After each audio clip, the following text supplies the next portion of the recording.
After weeks of conjecture and speculation, West Tigers playmaker Mitchell Moses has today been granted a release to join the Parramatta Eels, effective immediately, as we end up taking a look at the two releases from the respective clubs today. Bulldog, I'll come to you first and ask, how do you think this has been handled by the Tigers? It's been going on for a while. Absolutely appallingly, I think, Benny. Apart from the fact they lost three of the big four, put that to one side, Ivan Cleary first pulls Mitchell Moses' contract, so he's unwanted.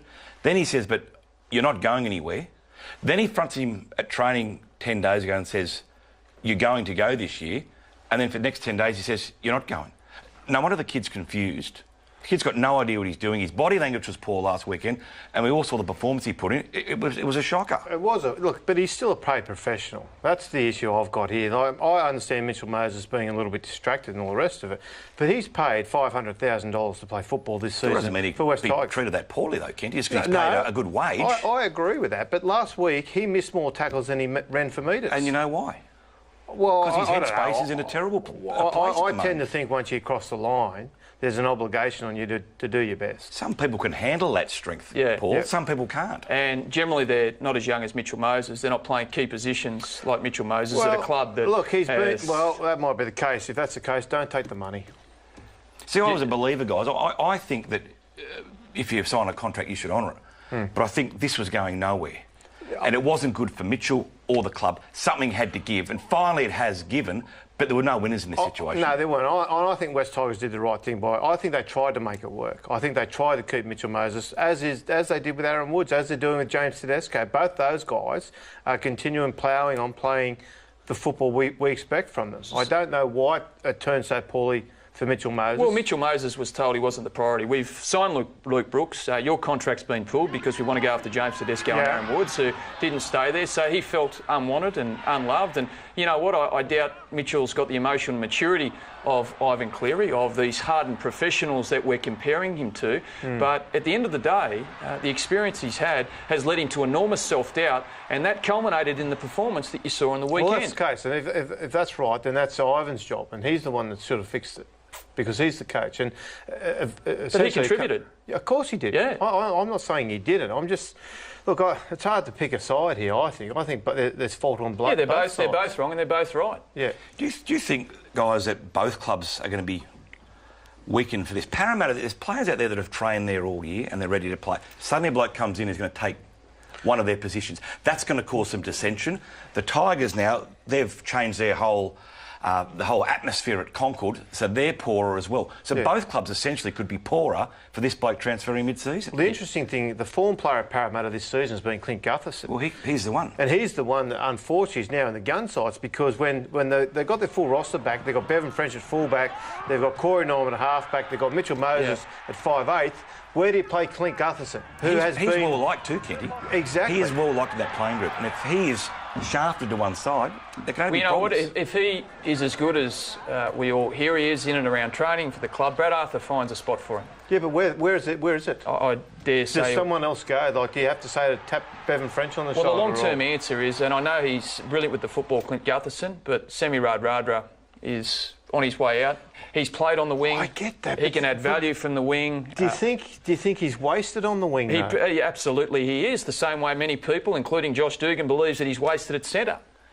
You know, that's why he's negotiating for fullback money. It's a nice luxury to have. Mitchell Moses has gained a release from the West Tigers, effective immediately. He's been named on an extended bench for the Parramatta Eels this week. How are you feeling about that? Oh, look, you know, there's no lie, there's been a bit of drama at our club this year, but... Really? I haven't noticed. Yeah, not many people have they? But, look, you know, I'm glad that the decision's been made. You know, from a club's perspective, they've done what's best for himself, and Mitchell's gone as well, so he's done what's best for himself, and, you know, we can all move on. He can worry about playing for Parramatta now. He'll still be a good mate of mine, but, you know, at the end of the day, I've got to worry about playing for West Tigers. Why so desperate to get out this year, do you think? Look, honestly, I'm not too sure. That'll be a question you'd have to ask Mitchell. But, you know, looking from outside in of the things that have happened, you know, when it all transpired, he got the contracts, then he got it taken off him. Told a couple other players were a bit more important at the time, you know. Probably was a bit disappointed with what happened. And like, he did sign with Parramatta for the next year, and obviously they've got room in their cap this year, and he probably said, why not go there now? So I'll put this one to you, Jimmy. you're one of 4 important players coming off contract at the Bulldogs, and the club tells you that they've got other priorities. They want to sign the other 3 before they talk to you. How do you feel about that? Yeah, I think obviously looking at it from this situation, pretending I'm Mitchell Moses, I think you're probably rightly you're going to be a bit bitter about it, and you're going to be not feel as valued as the other players, which is and then when you're feeling valued by another club that desperately want you there for next year and are making a big play to get you there this year, I can understand why his head's been turned and why he wants to go in that direction. It all feels a bit messy. I mean, you used the words looking at it from a distance. I'm going to do the same thing because we don't know what Ivan Cleary and Justin Pascoe and Marina know about this transfer chaos that has been around the West Tigers for the best part of 12 months. Do you think it's more the system than it is the club? Do we need to change things? I think at the time it's hard when all 4 of us are off contract. Ivan's just walked into the job. It's something that was a bit out of his control. But since he's got in there, he's made a lot of decisions. As you can see, he's signed a lot of players. He put the deadline in there. He just wanted to move things forward nice and quick. But it's hard, if you're going to get a transfer window on that, I don't think it will work. I think we spoke about it on here before. There's always going to be ways around it. If you do it at the start of the year or the end of the year, teams are still going to talk to players. It's something that we can't control. And like I said, there's always going to be ways that clubs and chairmen, CEOs will get around it. I also too think, Ben, to answer your question, the fact that it hasn't happened at 15 other clubs shows it's more the club than the system. So there's been a few CEOs, there's been a change up in the board, there's been a couple of different coaches at the West Tigers. That would have had to contribute to the mess that they found themselves in this year. Of course it has, but every other club is dealing with players coming and going and players coming off contract and they're re-signing and... It doesn't look like this. It doesn't look like this. And look, I think Tigers are going to come out of this okay. They've already started to recruit pretty well for next year. They've got Packett coming, Madalenas, they're finally going to have a couple of tough props. Josh Reynolds. Josh Reynolds is getting... Just let it slide, would he? No, but they've done a good job. Yeah. I think they've got out into the market. They haven't sat there and kicked stones. They've got out and said, well, look, we've got to find some players, and they're doing that. What kind of future can you see for Mitchell Moses in the NRL? He's shown glimpses of what he's capable of at the West Tigers. Will he continue to improve, do you think? Yeah, I think so. Definitely. Now he's got this out of the way, this sort of stay and go, and there's a contract there, there's a contract not there. He's still only a very young man. Yeah. Still, he has been around for a number of years. 22. Yeah. He's still learning the game. It's almost impossible to not let this affect your football, even as a seasoned pro. When you're hearing these rumblings, and I can't speak for him, but I imagine in an ideal world he would have wanted to stay. Very bright future, very talented kid, and I'm sure he's really excited about the prospect of getting to Parramatta. And one of the great things in his favour, for all his talent, is his will to win. He's a competitor. That really brings so much to your footy. You look at, we were talking earlier about Jonathan Thurston. Of all the greatness of Jonathan Thurston, he always had talent. But what separates him from everybody else is his will to win. And Mitchell's got a similar burn inside him. He's there to win a game and he's there to do a job.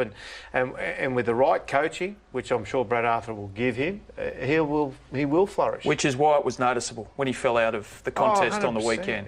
When his mind wasn't in the game, and what was it, one run for 6 metres and 9 missed tackles, whatever it was. It was a big gap between the Mitchell that we've seen at his best this year and what we saw on the weekend. Let's get into some club footy, and the big news story today is that Mitchell Moses finally has been granted a release and he'll be joining your club, Pete, the Parramatta Eels.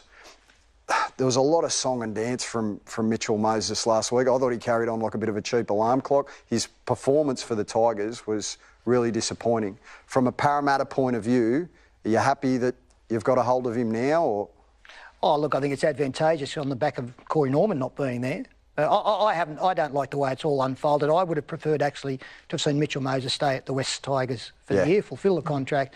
And I know that there's this domino effect, and that's just the nature of the beast these days. They're waiting to see if Lola Hayer is going to get a release, and if he does, what's happening with Tamara Martin and all of that kind of thing. But from a Parramatta point of view, coming into next weekend, and if he is available, well, he's been named. He's named in 21. He's been named in 21 today. He'll play against Brad Arthur's a hard taskmaster, right? Would he look at Moses kicking stones for the last couple of weeks at the Tigers? I think he'd be. I was disappointed with what I saw. And look, I know his head might be in the wrong place, but I've said the last couple of days, when you cross that line, you're a first-grade rugby league player and you go out there and you do your best. I thought he was really poor. I agree with what you're saying. And when you cross the line, you've got a job to do, and it's up to you to fulfil that or execute that. But from Moses' point of view, he was told last week, in a conversation with his coach, that he wouldn't no longer be there. On the Saturday, he was told this is your last We talk about, session. Everyone wants to put a spotlight on Mitch Moses and his performance. In that game that we spoke about, that was what you class as a reserve grade game, was absolutely appalling. He wasn't on his own in that regard. No. Yes, he's got a job to do and he's got an accountability, but if I was told by my coach I was no longer needed and then didn't hear from him that I was going, and then didn't hear from him and then played, your headspace would be a little bit You'd be a little bit And he didn't get a lot of help out there either. Well, that's the other thing. If they go out there and they're on the front foot, maybe it's a bit different. But I think it's a positive for the Tigers, a real positive for them, to be honest. I think Ivan's obviously come in. He's been there now for 5 weeks, I think, and he's really starting to develop. Whilst the team's performance was disappointing on Friday night, prior to that, they'd really started to make some improvements. And certainly with the way he wants to take the football side, I think it's best now that the Moses distraction isn't there anymore.